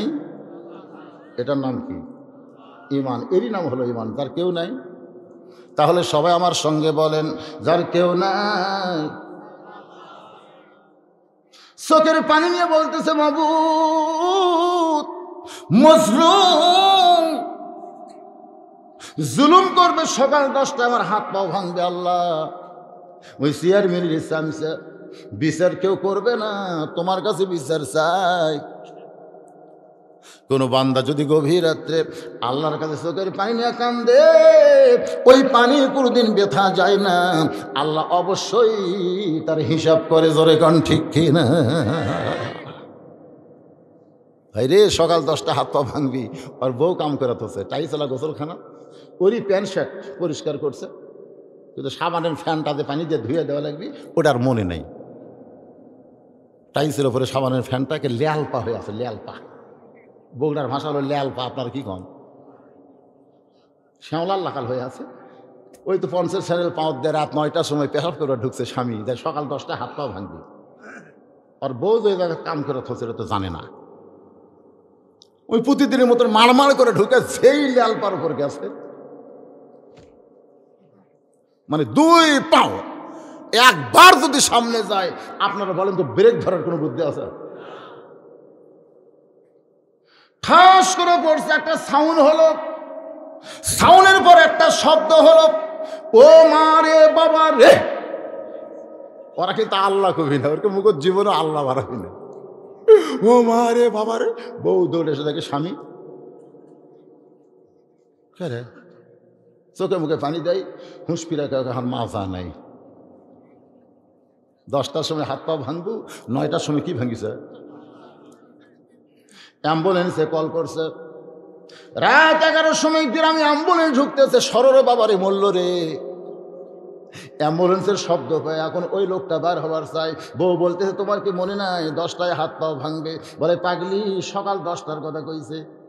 এই গ্রামে অ্যাম্বুলেন্স কেন ঢুকতেছে একটু দেখে আসি। দেখবার যায়, দেখে যেই বেটা হুমকি মারছে, ওই বাড়ির দরজায় অ্যাম্বুলেন্স খাড়া হয়ে আছে। একটু কাছে গিয়া তাকায় দেখে তক্তা, তক্তা বোঝেন, 3 জন ধরে অ্যাম্বুলেন্সের মধ্যে ঢুকাইতেছে। অ্যাম্বুলেন্সের সামনে জানলা গিয়ে বলতেছে, ভাইজান 10টা বাজতে কিন্তু অনেক বাকি। 41 সালের হিসাব করো, হিসাব করে হুমকি দাও, ধমকি দাও, হাত পাও ভাঙবে, সব কিছু বলবো, আয় হাত পাও ভাঙ্গা দিব। আমি ঢাকার মাহফিলে বলেছিলাম, এসপি সাহেব, তুমি যে জনগণের হাত পাও ভাঙবার চাও, তুমি যে নেতা হইয়া জনগণকে ডাকতেছ, একটাবার পুলিশে বাদ দিয়া সাধারণভাবে জনগণের মধ্যে আসো, তাহলে বুঝতে পারবা হাত পাও কার ভাঙ্গে। জোরে গন্ধটা ঠিক কিনা? হুমকি মারছে, 10টা বাজতে অনেক বাকি। তখন ভাইরে, ভাইরে কি, ভাইরে কি, আজকে যারা হুমকি ধুমকি মারতিছে, কোন জায়গায় যে আল্লাহ আলফা করে থসে। ধরে কোন কথা ঠিক কিনা? এমন পড়া পড়বা তোমরা ব্রেক ধরবা, এ কথা কোন ব্রেক ধরতে পারবে? ওয়াইযা তুলিয়াত আলাইহিম আয়াতুহু যাদাতুহুম ঈমানা। সেরি শক্তি বলতে, কুকুর রে বল বল তুই আসলে কে? কুকুরের জবান আল্লাহ খুলে দিয়েছে। কুকুর বলতেছে, আল্লাহর ওলি, আপনার চোখ ভালো বলে আপনি কুকুর দেখতে পেয়েছেন, আপনার কান ভালো বলে আপনি কবরের শব্দ শুনতে পেয়েছেন। হুজুর, আমি আসলেই কুকুর নই। সুবহানাল্লাহ কোন? আমি আসলে কুকুর নই। যেই বন্ধুকে আপনারা কবরে মাটি দিলেন, আপনার ওই বন্ধু 30 পারা কোরআনের হাফেজ। কিন্তু আপনি জানেন, ওই বন্ধুর একটা আমল ছিল, আমল। সে আমলটা হলো কোরআন তেলাওয়াত করা প্রতিদিন খুব করে। সূরা ইয়াসিন না পড়া পর্যন্ত সে বিছানায় ঘুম পারত না। এশা নামাজ পড়ার পরে যে সূরা ইয়াসিনটা বের করে তেলাওয়াত করে। আপনার এশা নামাজ পড়ার পরে কি করেন? না নামাজই পড়েন না?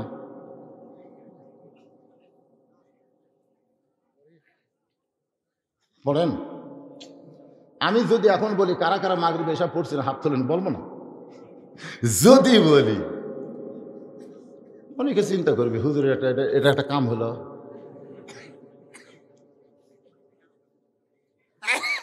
কিন্তু ভাইজান এখন ঘড়ির দিকে তাকায় দেখেন রাত কিন্তু বেশি হয় নাই, কেবল বাজতেছে 12:33।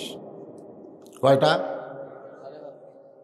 আমি যখন আইছি তখন 10:30, এখন বাজতেছে 12:30। এই কেলাকেলির মধ্যে দিয়ে কিন্তু 2 ঘন্টা গেল। এখন আজকের আলোচনা শেষ হচ্ছে না, কিছুক্ষণ পরে আমরা আসল ওয়াজে যাচ্ছি। এরপরে যে কথাটা আছে ওয়ালা রব্বিহিম, মারাত্মক ওয়াজ। এই তিনটাই হচ্ছে আজকের মাহফিলের তাফসির। একটা হলো ইজা যুকিরাল্লাহু ওয়াজিলাত কুলুবুহুম, 2 নম্বর হলো ইজা তুলিয়াত আলাইহিম আয়াতুহু যাদাতুহুম ঈমানা, আর 3 নম্বর হলো ওয়ালা রব্বিহিম ইয়াতাওয়াক্কালুন। কারা কারা ফজরের নামাজ পড়বেন না? আজকের ওয়াজ শোনার পরে কারা কারা ফজরের নামাজ পড়বেন না তারা একটু হাত তোলেন। দেখুন আপনি যতই ওয়াজ করেন আমরা ফজর পড়বো না, হাত তোলেন। যারা যারা পড়বেন না হাত তোলেন। দেখছেন?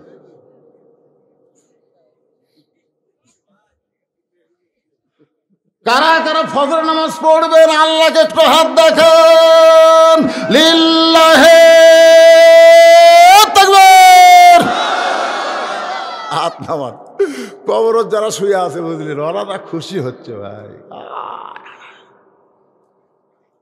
এতগুলো মানুষ সব ফজর নামাজ পড়বি রে।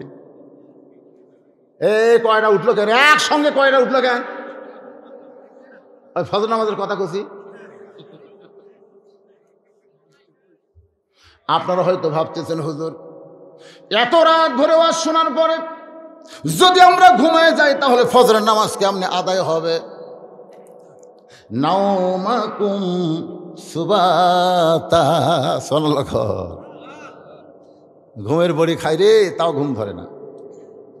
3 তলা বাড়ির 3 তলা ঘুমের বড়ি খায় ঘুমাইছে, ঘুম ধরে না। খালি মোবাইল কানের কাছে থসে। 6টা ট্রাক বাহিরে আছে, 6টা ট্রাক।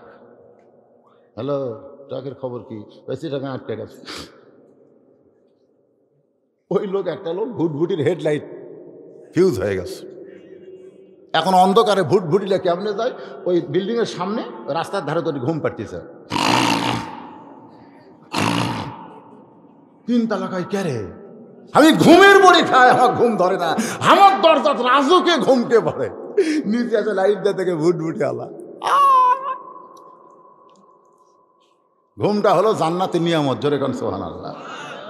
আমার এক ছোট ভাই আছে, প্রতিদিন মাকে বলতো মা আজ আমার ঘুম হয়নি। মা কয় কে রে তুই শুতিস 9টায়, উঠিস ফজর করিস না, তোর ঘুম হয় না, তুই করিস কি? তোকে সারা রাত খালি স্বপ্ন দেখছি মা, খালি খারাপ দেখছি স্বপ্ন দেখতে মা, এই স্বপ্নের মধ্যে দৌড়াতে দৌড়াতে আমার ঘুমই হয় না। এরকম আছে না নাই? আবার দেখবেন রাত 3টার সময় আল্লাহুম্মা বিসমিকা আমুতু ওয়া আহইয়া দোয়া পড়ে ঘুমায় যায়।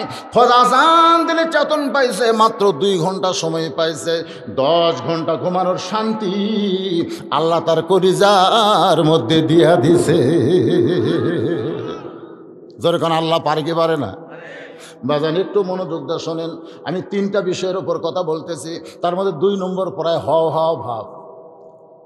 আপনার এই বন্ধুর আমল ছিল প্রতিদিন এশার নামাজের পরে সূরা ইয়াসিন তেলাওয়াত না করে ঘুমাইতো না। আজকে সবাই যখন কবরে মাটি দিয়ে চলে গেছে, এমন সময় সূরা ইয়াসিন একটা অস্ত্র হইছে। সুবহানাল্লাহ। সূরা ইয়াসিন একটা অস্ত্র হইয়া আপনার বন্ধুর আমল নামার ভিতর থেকে খারাপ আমলগুলো বাছাই করা শুরু করেছে।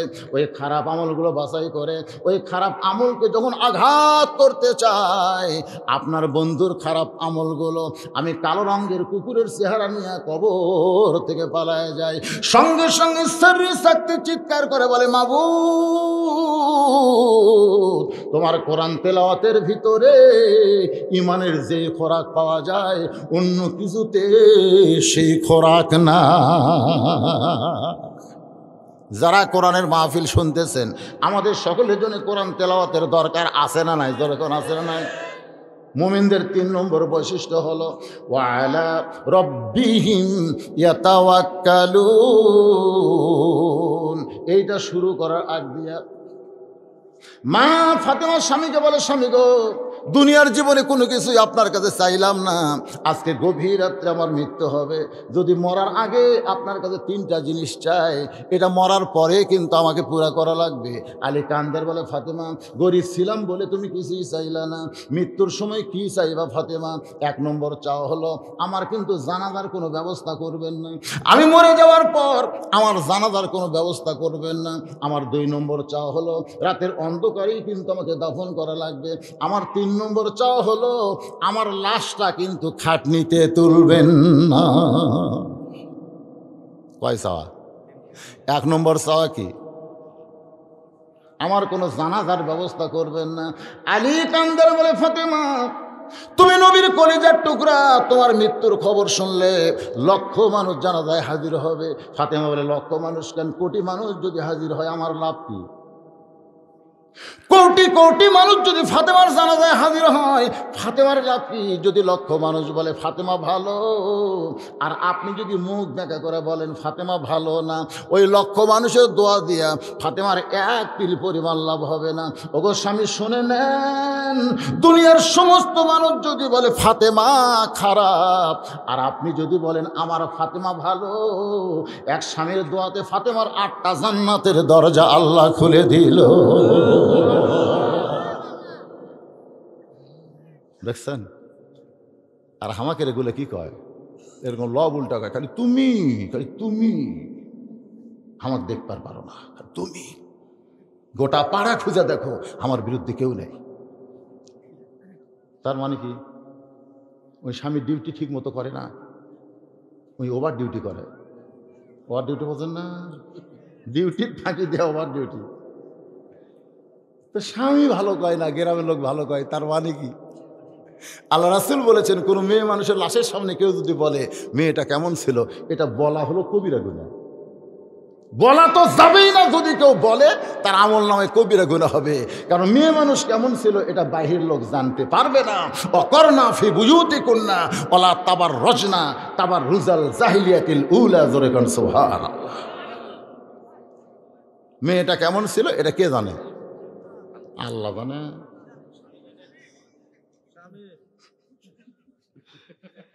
আপনারা বুঝতেছেন না কারা কারা বিয়ে করছেন?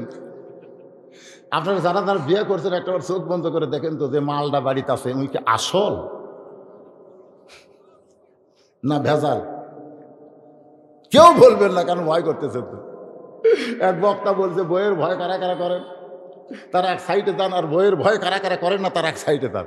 তো বক্তা দেখে এক সাইডে সবাই গেছে, এই সাইডে কেউ নাই, মাঝখানে একজন খাড়া হয়ে আছে। আরে ভাই তুই কোনো সাইডে না যা, মাঝখানে দাঁড়ায় আছিস কেন? বলে হুজুর আমি বইয়ের ভয় আছি, কারণ বউ কইছে কারো কথা জান শোনেন না, আমি এই জন্য মাঝখানে আছি।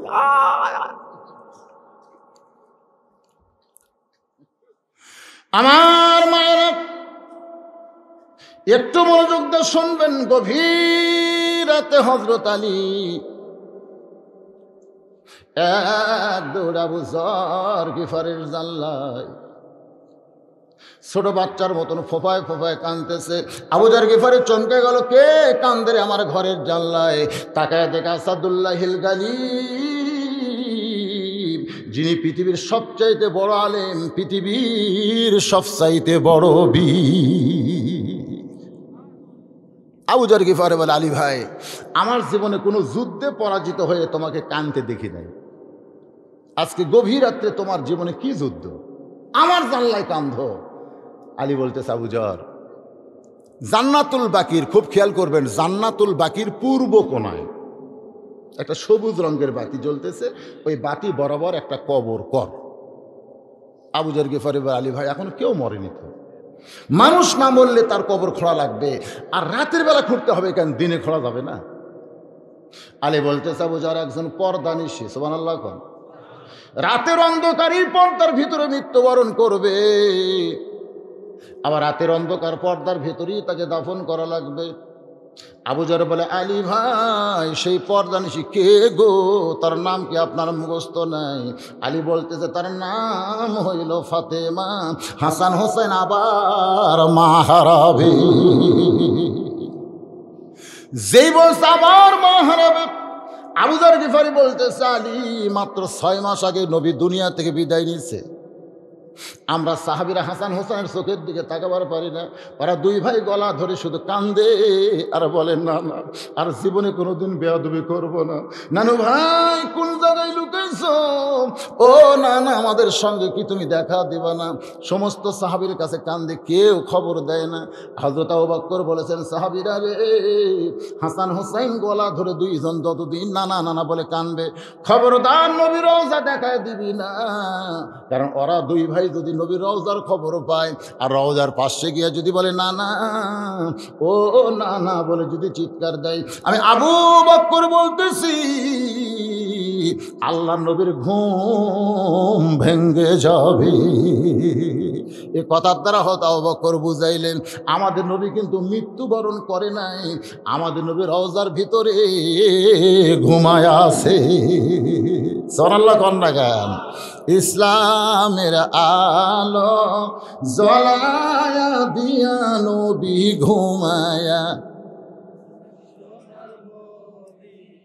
বিশ্বাস হয় না আপনাদের? বিশ্বাস হয় না? যখন আল্লাহ রাসূল দুনিয়া থেকে বিদায় নেবেন তখন কিন্তু দুইজন ফেরেশতাই ছিল। আগে আছে জিবরাইল, তারপরে আছে আজরাইল। জিবরাইল এসে বলতেছে, ইয়া রাসূলুল্লাহ, আজরাইল কিন্তু আসতেছে। তো আজরাইল যখন আসলো নবীকে সালাম দিল, দিয়ে বলতেছে, ইয়া রাসূলুল্লাহ, আল্লাহ তাআলা আমাকে প্রেরণ করেছে, প্রত্যেকটা মানুষ মৃত্যুর পরে তার ভিতরে যেটা আমি কবজ করি, কিছু রাখি ইল্লিনে, কিছু রাখি সিজ্জিনে। ইল্লিনে যারা যায় তারা ইমানদার, সিজ্জিনে যারা যায় তারা বেঈমান। কিন্তু আপনার রুহুটা কবজ করে আমি ইল্লিনেতেও যাব না, মানে জান্নাতেও যাব না, আমি নিয়ে যাব সরাসরি আল্লাহর কাছে। আল্লাহ হুকুম দিয়েছে, লা ইলাহা ইল্লাল্লাহ, আমার একলা থাকতে কষ্ট হয়, ওই মদিনার মুহাম্মদ রাসূলুল্লাহকে আমি একটু আমার কাছে চাই। আসলে কিন্তু লেখা আছে লা ইলাহা ইল্লাল্লাহ, এই ধারে থাকবে মুহাম্মাদুর। তো লা ইলাহা ইল্লাল্লাহ তো একলা বসে আছে, তখন মুহাম্মদ রাসূলুল্লাহকে একটু চাই যে, যাও আজরাইল, আমার দোস্তের জান কবজ করে আমার কাছে নিয়ে আসো। কত খুশির খবর! আজরাইলের সামনে নবী কান্না শুরু করে দিলেন। আজরাইল বয়ান করতেছে, মানুষ কোনোদিন এত কাঁদতে পারে আমি নবীর দেখে সেই দিন বুঝতে পারলাম, যেন 350 বছরের আদমের কান্না নবী এক মুহূর্তের মধ্যে কেঁদেছে। ফেরেশতা আজরাইল বলে, নবীর কান্না দেখে আমি নিজেও কেঁদেছি। হুজুর, আপনার রুহু কবজ করে আল্লাহর আরশে নিয়ে যাব, এই খবর শুনে খুশি না হয়ে আপনি কাঁদেন। রাসূল বলে, আজরাইল তুমি জানো না, আমি যখন হিজরত করে মদিনায় গেলাম, রাত্রেবেলা হিজরত করেছি, কিন্তু রাতের বেলা তো মদিনায় বুঝতে পারি নাই। কয়েকদিন পর আমি দিনের বেলায় যখন মদিনায় আমি তাকাই দেখি অসংখ্য বাচ্চারা আমাকে এক নজর দেখার জন্য সারাদিন রোদের মধ্যে দাঁড়িয়েছিল। উঠের পিঠে আমি আবু বকর, আমাদের দুইজনকে দেখে তারা দুইখানা হাত বাড়ায়া দেয়। আবু বকর বলে, ইয়া রাসূলুল্লাহ, এত ছোট ছোট বাচ্চারা হাত বাড়ায় দিছে, ওদের হাতে দিবার মতন কিছুই তো আমাদের হাতে নেই। আবু বকর, উঠকে নামায় দাও। সঙ্গে সঙ্গে উঠ বসে গেলে নবী যখন নামে, বাচ্চারা হাঁটু গেড়ে নবীর দিকে হাত বাড়ায় দেয়। রাসূল কান্দে বলে, বাজান তোদের কি দিব? আমি এতিম রে, আমি এতিম, আমার দেওয়ার কিছুই নেই।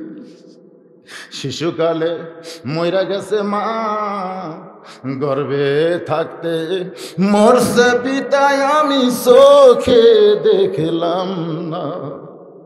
বাচ্চারা বলে, ইয়া রাসূলুল্লাহ, হুজুর সকালবেলা থেকে দাঁড়িয়ে আছি, কতবার আমাদের মা বলেছে চল বাড়িতে যাই, তোরা না খাই আর কতক্ষণ দাঁড়িয়ে থাকবি? আমরা একটা কথাই বলেছি, আমাদের নবী না নিয়ে আমরা বাড়িতে ঘুরে যাব না। দুই করে হাত বাড়াইছি গো নবী, কিন্তু পাওয়ার জন্যে নয়, দুইখানা হাত বাড়াইছি আপনার একটু বুকে নেওয়ার জন্যে। রাসূল আসমানের দিকে তাকিয়ে বলে, মাবুদ গভীর রাত্রে মক্কা ছেড়ে মদিনা আসলাম গো। ওরাও মানুষ, আবার বাচ্চারাও মানুষ। বাচ্চারা বলে নবী গো, আমাদের মাথায় হাত দেওয়া আদা দেওয়া লাগবে, আর কোনোদিন আপনি আমাদের ছাড়বেন না। হুজুর, জীবন দিয়ে হলো আমরা আপনাকে মহব্বত করি, জীবন দিয়ে হলো আপনাকে আমরা ধরে রাখতে চাই। নবী কান্দার বলে আজরাইল রে, সেই দিন বুঝতে পারি নাই যে আমি মৃত্যুর পরে আমার রূহ আল্লাহর কাছে যাবে।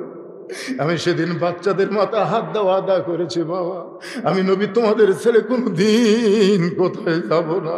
আজকে আমার জানটা কবজ করে যদি রুহুটা আল্লাহর কাছে নিয়ে যায়, খোটা দেহ পড়ে থাকবে মদিনায়, কিন্তু বাচ্চাদের মাথায় যখন ওয়াদা করেছিলাম তখন শুধু দেহ নিয়ে ওয়াদা করিনি আজরাইল, আমার দেহের মধ্যে জীবনও ছিল।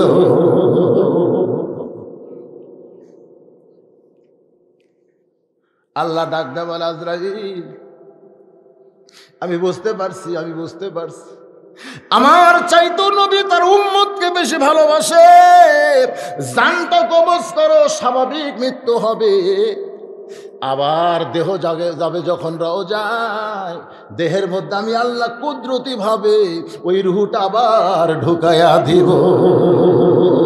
ইসলামের পতাকা উড়ায়া দিয়া নবী শুইয়া আসেন সোনার মদিনা। কি করবে দেখছে? এই এই কে দিল রে 50 টাকা?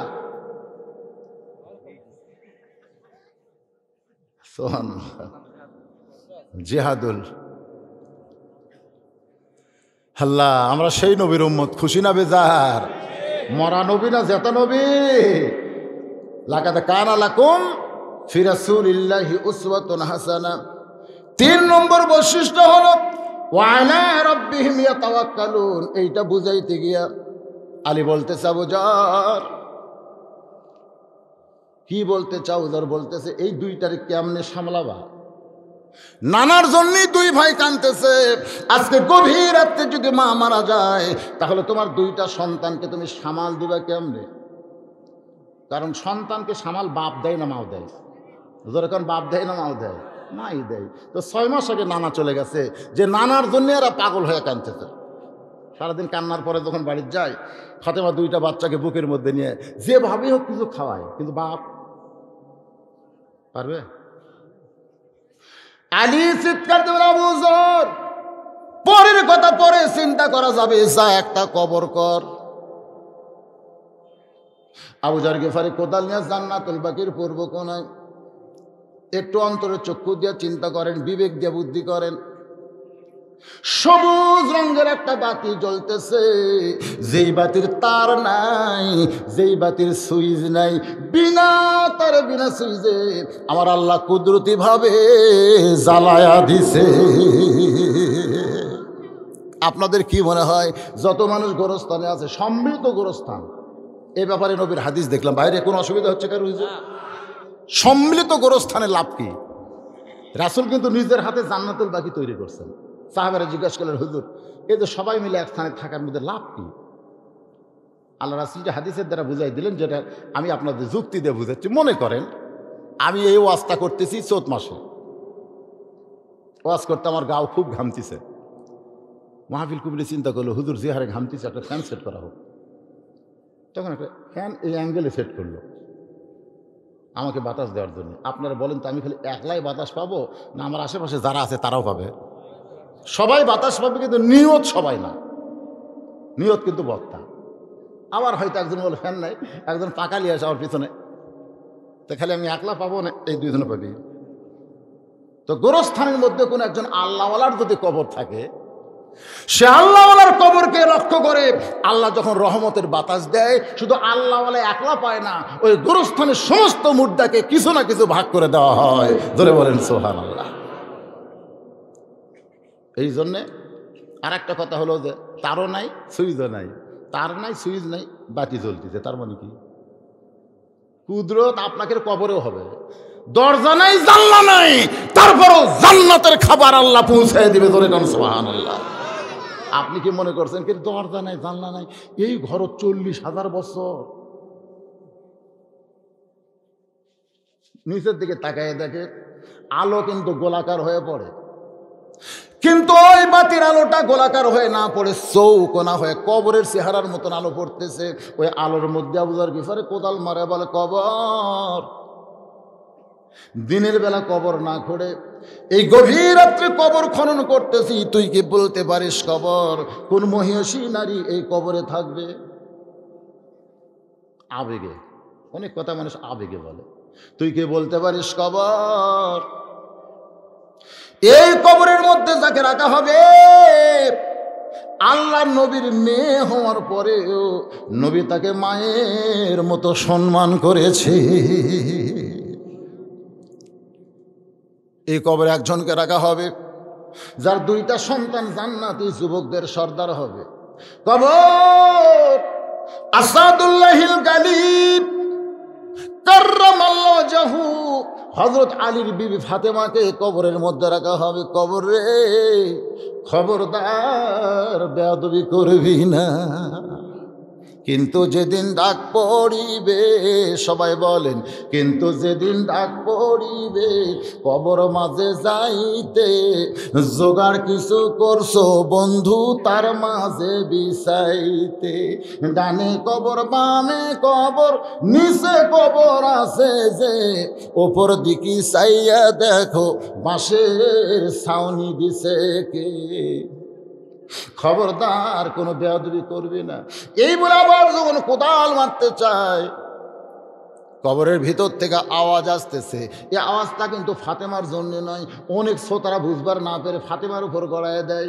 এই আওয়াজটা কিন্তু ফাতেমার জন্য নয়, এই আওয়াজটা হলো যারা কবরে যাবে তাদের সকলের শিক্ষার জন্যে।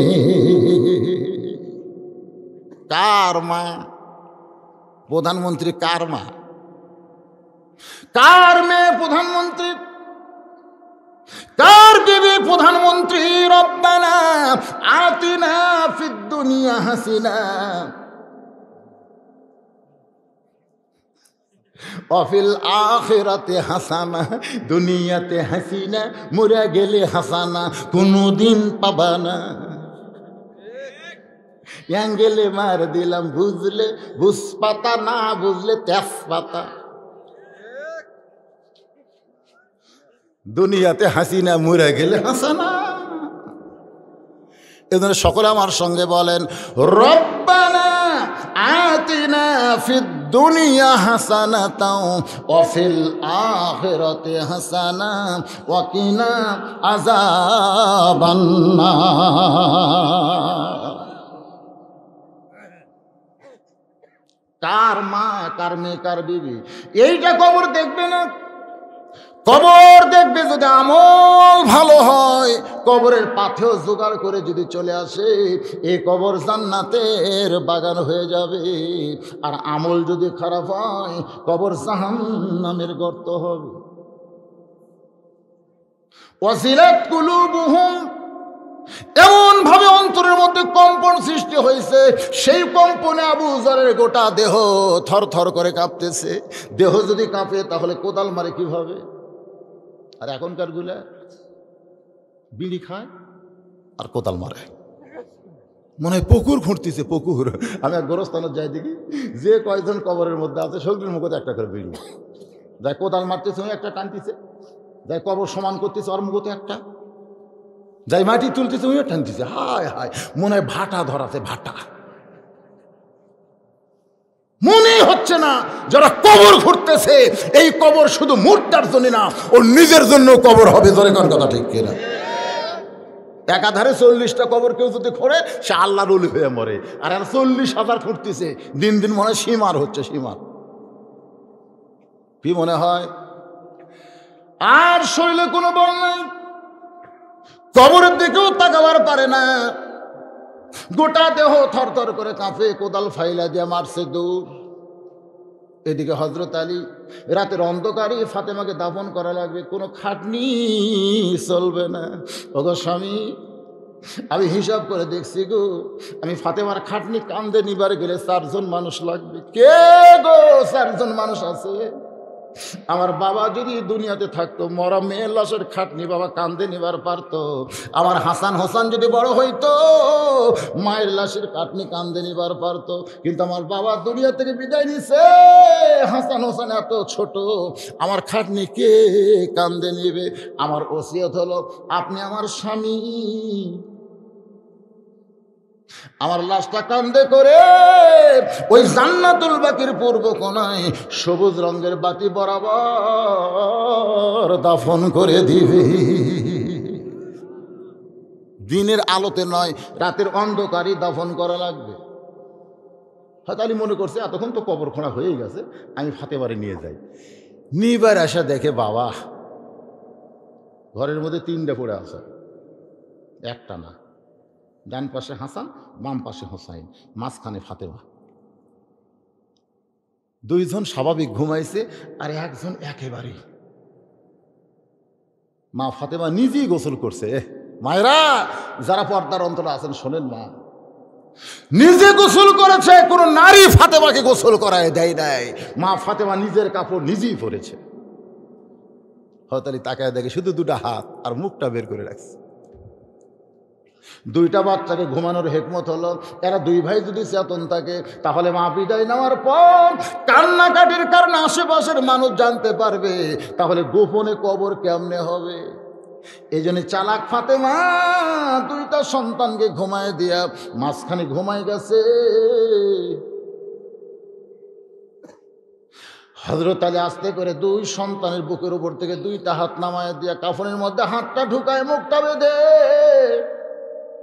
ফাতেমারে কান্দে নিয়ে দুইটা সন্তানের দিকে তাকায় বলে, হাসান হোসাইন, তোদের নানাও চলে গেল, তোদের মার সঙ্গে চলে যা। জান্নাতুল বাকির পূর্ব কোণায় চিৎকার করে বলে, আবু যর, আবু যর, কবর ছেড়ে দে। কিন্তু আমার আল্লাহ তাআলা ফাতেমার কবরকে গোপন করার জন্যে আবু যরকে পাগল বানায়া দিছে। ফাতেমারে কবর দিয়া হযরত আলী আল্লাহর দিকে তাকায় বলে, মাবুদ, দুনিয়ার কোনো মানুষের দোয়া ফাতেমা চাই নাই, কেবলমাত্র আমার দোয়া চাইছে। আমি স্বামী হয়ে দোয়া করি, আল্লাহ আমি ফাতেমার প্রতি খুশি, তুমি একটু খুশি হয়ে যাও। দুনিয়ার জীবনে নবীর কলিজার টুকরা ফাতেমা,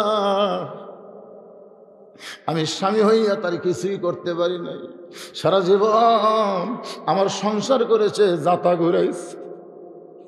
মাবুদ গো,